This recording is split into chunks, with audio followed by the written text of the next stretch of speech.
Antalya'nın kalbi Muratpaşa'mızda bulunan Kaleiçi Old Town antik kentimiz, yaşayan antik kentimiz 3500 yaşında. Antik kentlerin birlikte dayanışma içinde korunabilmesi ve gelecek kuşaklara aktarılabilmesi şehirler için çok önemli. Bu dayanışmayı pekiştirmek üzere, antik kentler arasında bir network oluşturmak üzere Kaleiçi Old Town Festivalimizin 6.sını bu yıl gerçekleştiriyoruz.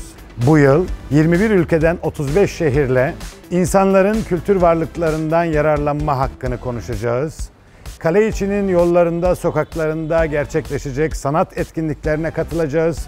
Dayanışmamızı, duygudaşlığımızı arttıracağız ve birbirimizi görünür kılma konusunda ortak çaba sarf edeceğiz. Kaleiçi Old Town Festival 14-17 Ekim arası Antalya'nın kalbi Muratpaşa'nın tam ortasında, kale içinde insanlarımızla buluşacak. 21 ülkeden 35 şehire şimdiden hoş geldiniz diyorum.